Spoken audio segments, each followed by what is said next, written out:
मुसलमान ने तो पूरे मोहल्ले को भ्रष्ट कर दिया भाई। ये काली पन्नी, इसके अंदर मीट, मुर्गा, छी छी। ये लोग ना तो कभी हमारे हुए हैं और ना कभी हो सकते।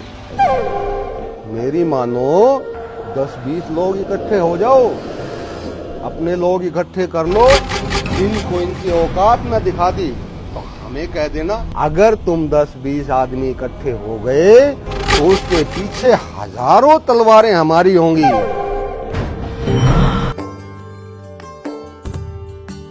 अरे नेताजी चाय लो यार आप।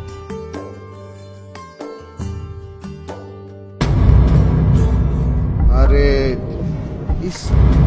तुम कैसे सहन कर रहे हो इसको? अरे नहीं नेताजी, ऐसा कुछ भी नहीं है। हमारे हिंदुओं में यही तो कमी है। पूरा का पूरा हिंदू समाज तो इसमें खुले में सांस भी नहीं ले सकता, इतना बुरा है। ये लोग जहाँ रहते हैं वहाँ पे ऐसे ही गंद फैलाते हैं और हमारे बीच में ये काली थैली में मांस मिट्टी लेके आते हैं। कितना बुरा हाल कर रखा, छी छी। ये लोग ना तो कभी हमारे हुए हैं, सच कह रहा हूं। सोच लो और मुझे बता देना, जैसा करना हो वैसा कर देंगे। इनकी ईंट से ईंट नहीं बजाई ना तो हम चुनाव लड़ना छोड़ देंगे, ठीक है? अजीब सोच के हैं नेताजी भी। अरे इमरान साहब हैं घर पे? अरे हाँ हाँ, सलाम नेताजी। आइए प्लीज। चलो बैठिए नेताजी, बैठिए ना, आइए।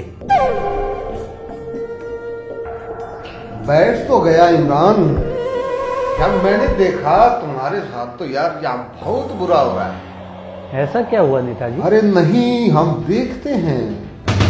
तुम्हारे तो काली थैली देखकर उसमें देखते हैं कि ये क्या खाने को लाया है, क्या क्या इनका रहन सहन है। वो ही नहीं है यहाँ तुम्हारा। अरे नहीं नेताजी, ऐसी बात नहीं है। अरे नहीं, मैं सच कह रहा हूँ, वो जलते हैं तुमसे। तुम क्या खाते हो, क्या पहनते हो, कैसे आते हो, सब उनका जो कोई नहीं है तुम्हारा यहाँ। तुम्हारे तो खाने पीने और घर परिवार बच्चों तक के भी चर्चे बाहर होते हैं। कोई खुश नहीं है तुम्हें देख के। सच बताऊं, यहाँ पे तुम्हारा कोई नहीं है। तुम्हें तो अपने हक की लड़ाई लड़नी पड़ेगी मेरे भाई। अरे नेताजी, थोड़ा बहुत तो हर एक जगह होता है। अरे समझो समझो, यही तो बात है तुम्हारे पीछे रहने की। तुम अपना हक चाहते हो ना, तुम्हारा हक तुम्हें मिले और उसके लिए पत्थर उठाने होंगे। जब तक तुम पत्थर नहीं उठाओगे वो लोग तुम्हें चैन से नहीं रहने देंगे। तुम एक पत्थर मारोगे तो हजारों पत्थर हमारे पीछे से आएंगे। तुम चिंता मत करो, हम तुम्हारा हक दिलाते रहेंगे। एक बार पहल करो, हम तुम्हारे साथ। अगर तुम्हारा हक ना दिलाया तो हम चुनाव लड़ना छोड़ देंगे। आप पहल तो कीजिए।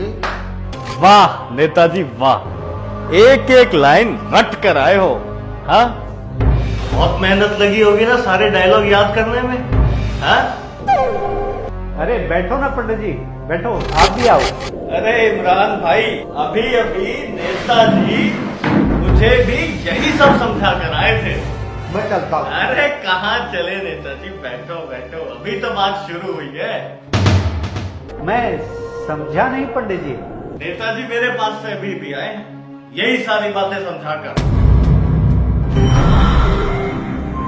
अच्छा, पता है नेताजी, आपको चुप तो मैं बहुत पहले करा सकता था, लेकिन अगर मैं आपको तब चुप करा देता तो भाईजान को ये पता ही नहीं चलता कि आखिर यहाँ पर चल क्या रहा है। जरा जरा सी बात पर हिंदू को मुसलमान से, मुसलमान को ईसाई से और ईसाई को सिख से लड़ाना आप लोगों का काम है। अगर आप लोगों ने इतना ही दिमाग देश के भले में लगाया होता, किसी अच्छे काम में लगाया होता, तो आज हमारा देश कहां से कहां पहुंच जाता। आप हमें क्या लड़ाएंगे हमने अपना बचपन सोशल मीडिया पर एक दूसरे को जानते हुए नहीं, जो एक मैसेज मिला और चल दिए धरना करने, गोलियां चलाने, पत्थर फेंकने।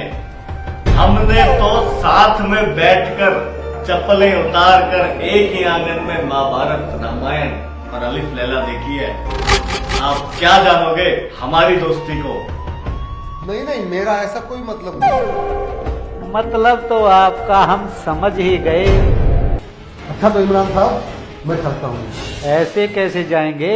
अभी तो नेताजी आपको वो काली थैली वाला भी राज तो बताना है, आखिर उसमें है क्या। चलिए आइए देखिए। वंदे मातरम, वंदे मातरम, सुजला सुफला मलयज शीतला। देखिए, ये है वो काली थैली, इसमें देश को तोड़ने का नहीं, देश को जोड़ने का सामान है। मैं अपने देश के लिए झंडे बनाता हूँ।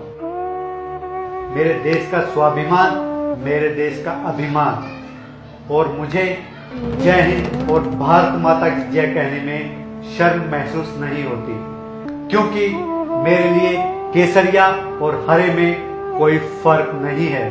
आपकी तरह बहुत हिंदू मुसलमान करते हैं ना आप। अगर मुसलमान इतना ही बुरा होता तो देश का राष्ट्रपति नहीं बनता। अगर मुसलमान देश के लिए खतरा होता तो भारतीय फौज में नहीं होता। आज भी जब मैं पंडित जी से मिलता हूँ तो उन्हें राम राम बोलता हूँ, और वो भी मुझे सलाम कह के संबोधित करते हैं, क्योंकि हमारे सभी धर्मों में हमें एक दूसरे की इज्जत करना सिखाया जाता है, ना कि लड़वाना। और नेताजी, गॉड, खुदा, रब, राम जी के लिए हमें मत लड़वाइए, मत लड़वाइए हमें। उसी में आपकी जीत है, हमारी जीत है, और इस देश की भी जीत है। किसी को हिंदू खतरे में लगता है, किसी को मुसलमान खतरे में लगता है। धर्म और राजनीति का चश्मा उतारो यारो, हमें हिंदुस्तान खतरे में लगता है। जय हिंद।